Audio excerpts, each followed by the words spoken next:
漢方薬剤師の柳沢優子です。今日は3児の母でもある私のカバンの中身を紹介したいと思います。私は漢方専門の薬剤師をしておりまして、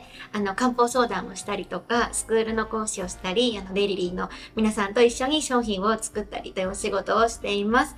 こちらの場所は私が働いている薬店であり、私が講師をしております、たまり中医学養生学院の場所でもあります。で、たまり中医学養生学院では、6名の講師がいて、それぞれ教科を担当して、いるんですけれども、全国どこからでもオンラインでアクセスできて学べるようになってます。今年で5年目になりまして、もし皆さん、中学、家庭でね、使えるような中学の知恵を学びたいって方がいらっしゃったら、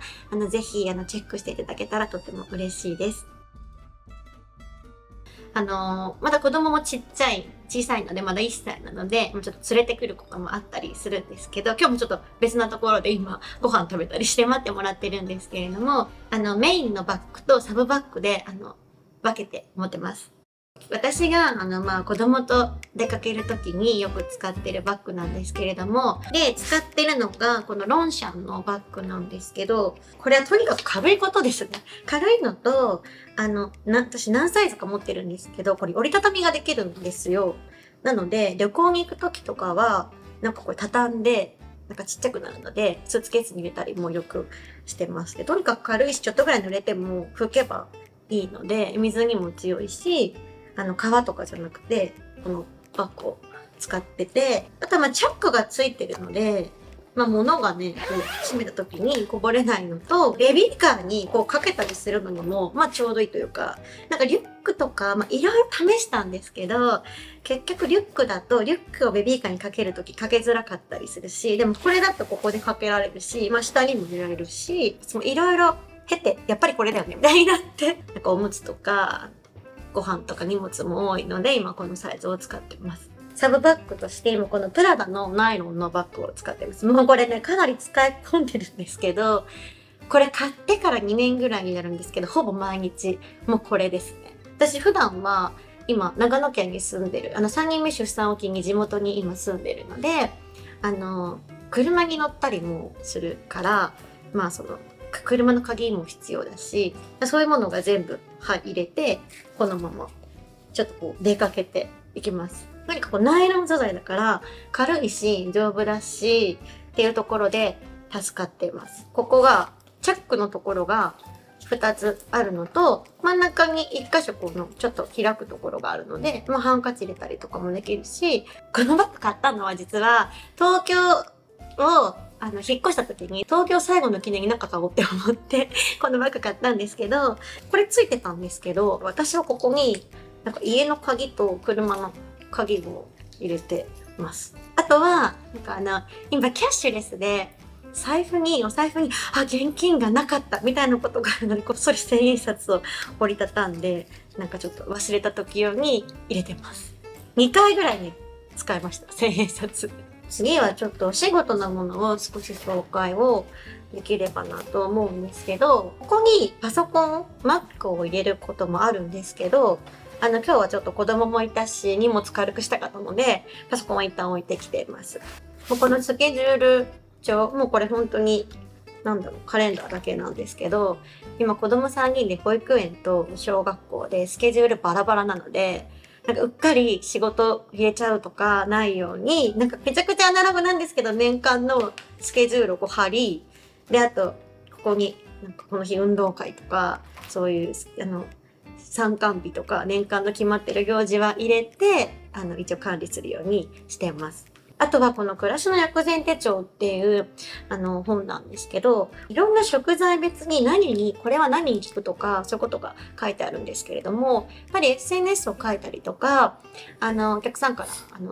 メールもらったり、連絡もらったりするときに、間違ったこと言っちゃいけないっていう時もあるので、一応こう、ちょっと確認をしたりとかっていうのもよくあるので、これは、よく持ち歩いています。そんなに重くないので。これもすごくわかりやすく書いているので、漢方ちょっと勉強してる、中学勉強してる方だと、素材についてこう専門的な言葉ですけど書いてあるので、すごく便利です。薬膳師の資格を取った学校で使っていた本ですね。私の薬膳の師匠が出してる本です。私も書籍出版した時も、このところからもすごく抜粋もしてるし、ちょっとわからないところは、この先生に直接確認して、中国の文献とか調べてもらったりとかもしながら本を書きました。欠かせないですね。バイブル的な感じです。これはなんか食材なんですけど、これとは別に生薬、漢方のもっと専門的な、薬の本とか、生薬の本とかいろいろあるんですけど、置いてあるんですけど、もうなんかこんな感じの本で、これは法剤学で、これは中薬学なんですけど、もっと専門的な感じです。次はポーチなんですけど、これ実はこのプラドのバッグにする前に、このヴィトンのなんか、こういうポーチが2つついて斜め掛けできるってやつを使ってたんですよ。でも、今度車の鍵を入れたりしなきゃいけなくなって、入りきらなくなっちゃって、こっちのポーチに実は変えたっていう経緯があって、でも、この、ポーチここにすっぽり入るので、そのまま、ここを取ったやつを一つ、使ってます。たまに保育園とかでハンコが必要とか、なんか書類書いてくださいとか子供いるとよくあるじゃないですか。なんか、それで、ペンとハンコ入れたりとか、あといつも使ってる、これ今イプサのリップがお気に入りで、イプサのリップ使ってるんですけど、まあ、リップとか、あとは、なんかほんと子供の、絆創膏とかね、子供が急に熱出た時用の薬とか一応持ち歩いて、これ、西洋薬です。漢方じゃなくて。とかを入れてますね。あとなんかこう、ビニール袋とかね、子供いるとね、何があるかわかんないので。あと、お財布ね、これはね、ロエベのなんですけど、なんかちっちゃいのがいいんだけど、これね、カードもそこそこ入るんですよ。1、2、3、4、6枚は入るところがあって、なんかちっちゃすぎるとカードが収まりきらないし、小銭も、こっち側につきたいんです、私。なんか、この中に小銭入れがあるタイプもあるんですけど、膨らんで嫌だから、ここの外側が良くって、でそれでいろいろ悩んだ結果、ロエベのこのタイプにしました。次は、私バッグに今日入れてるおやつ。このね、乾燥のいちごなんです。乾燥いちご。これも私も食べるし、子供も今お気に入りで食べてるんですけど、これ2番目の子供が好きで、まあ、その時から私もお気に入りなんですけど、これただのね、乾燥させたいちごなんですよ。ほんとこんな感じで。大人はこのままパクって食べれます。今ちょっと丸いままだから子供にあげるのね、なんか丸飲みされたら怖いから、いつもその持ち歩いてるお食事用のハサミでこう切ってあげたりも、あとこうやって手で持ってかじらせたりとか、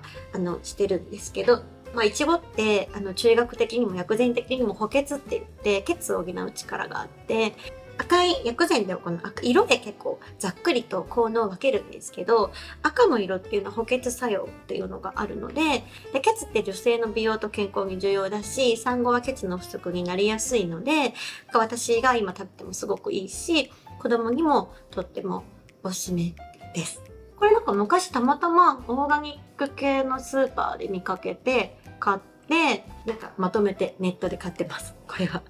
これも子供のおやつで、なんかまあすぐお腹空いたとかぐずるので、何か食べ物よく入れてて、これはね、国産の、薄焼き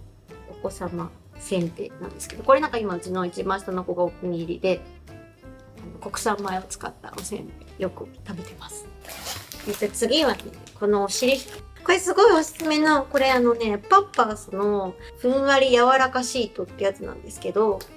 これ本当に結構おすすめで、一人目の子供が結構生まれてすぐにお尻かぶれて真っ赤になっちゃったんですよ。で、その時はもう普通のお尻拭きを使っていて、で、それをすごくなんか仕事関係とかで紹介してもらったもうベテランの助産師さんに、お尻拭きこれにした方がいいよって言われて、で、これに変えてからめちゃくちゃお尻のかぶれが良くなって、ずっとこれ買ってます。これね、貼って剥がせるんですけど、次はですね、このお茶と私が普段持ってる漢方薬について紹介したいと思います。まずこのお茶なんですけど、マイフェイバリットシングスってものなんですけれども、黒豆と夏目と龍眼が入ったお茶で全部食べられる食材なんですけど、で、一番最初に発売したお茶なんですけど、いつも飲んでます。持ち運んで飲んでます。お湯を入れて、そうするとこうやってふやけて、お飲みためになるんですけど、ほんのり甘くて飲みやすいので、これは今私のお気に入りのお茶です。結構無理なく取り入れるのが重要だと思っているので、それがストレスなく飲めたら一番いいかなって思っているので、デイリリーでは見た目も可愛くて、できるだけこう皆さんの飲んで実感があるような商品っていうのを作る時に心がけてます。お薬ポーチなんですけど、普段から持ち歩いてるものなんですが、いろんなシーン別になんかこれ飲みたいってやっぱなった時にすぐ飲みたいのでいろいろ持ってるんですけど、これはね、金霊感冒さんっていうのは喉風邪によく使うものなんですけど、これお腹の風邪によく使うものだったりとか、あと、葛根糖だったりとか、自分のその時の風邪の症状に合わせて飲み分けられるように持ち運んでます。あとこの、食べ過ぎた時とか、消化を助けてくれるような酸出しっていう成分が入っている、この硝酸泉っていうものだったりとか、あとこれは夏のね、疲労回復におすすめの、麦味酸顆粒っていうものだったりとかを使っています。中学の考えでは、風邪をひいた時に、例えば喉が痛いのかとか、寒気がするのかとか、お腹の風邪なのかっていうのによっても、対処する方法って違うんですよ。風邪の漢方っていうと、皆さん、葛根湯ってね、有名かと思うんですけど、葛根湯って本当に寒気がするような風邪の初期の薬なので、お腹がなんか緩い時とか、喉が痛い時に飲んでも効かないんですね。結構いらっしゃるんですよね。葛根湯飲んだけど効かないよね。漢方効かないよねとか、多いんですけど、本当に正しい飲み方をしないとやっぱり効かないので、漢方って、なんだろう、即効性ないよねって言われるんですけど、風邪は結構即効性はあって、引かずに終わったってなったらもうそれ効いてるってことなんですよ。他が治ったわ、風邪ひかなかったってなったらもう葛根湯効いたってことになってます。なってますって言ったら変なんだけど、そういう考えはしますね。風邪を感じた時にすぐ飲むと、風邪がこじれないポイントなので、もう風邪ひけないので、そう考えて、っていうのでこれ持ち運んでて、今日は持ってないんですけど、冬だったらここに使い捨てのカイロも入れてます。おかんがする時に体温めるために、ここにカイロ貼っとくといいみたいな場所があるので、その貼ったりとかもしてますね。風がここから入ってくるみたいなのがあるんですよ。これも結構マイナーな話になっちゃうんですけど、寒気のする風とかは体のここから入ってくるよって言われてるところがあって、そこに、温めるといいっていうところがあるので、そこに貼ったりして対処をします。ただその風邪をひきやすいのを改善するっていうのは、今ご紹介したこのタイプ別の漢方薬ではダメなので、それはもう例えばこういうね、もともとすごく虚弱の体質の方だったら、こういうエンパワーみたいなものを飲むとか、血が不足してる人だったら、血を補う食材を食べたり、こういうお茶をね、デリルみたいなお茶を飲んだりとか、漢方を飲んだりとか、食材を食べたりとか、いろんな方法があるので、はい、その辺が漢方の体質改善っていう部分になりますね。次は最後なんですけど、ここにはクリーム系このポーチ。なんか柔らかくて使いやすくてよく使ってるデイリリーのポーチなんですけど、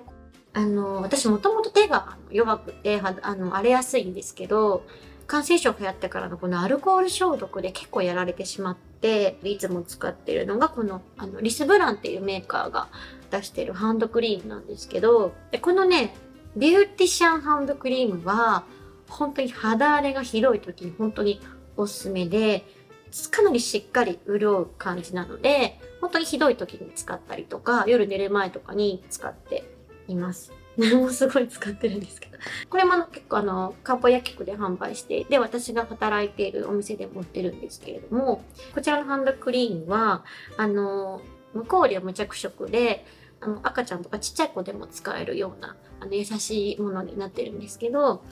こちらのビューティシャンと比べたらさらっとしたつけ心地なので、ハンドクリームのベタつき感が苦手な方は、こちらの方がおすすめです。私も肌荒れがそんなにひどくない時は普段はこっちのタイプを使っていて、ひどい時はこちらのタイプを使ってます。このリスブランっていうメーカーは、使ってるお水にすごくこだわっていて、アトピーの子とか、その肌が弱い方に使える、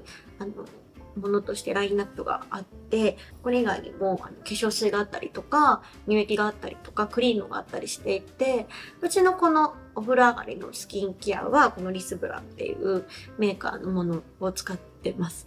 これ使ってからやっぱ肌だいぶいいですね。あとはこれからの時期なので、この今最近使ってるのはね、こちらラメッセっていうこれ日焼け止めクリームで、顔と体用なんですけど、結構しっかりと紫外線対策もできるもので、50プラスのね、もので、紫外線吸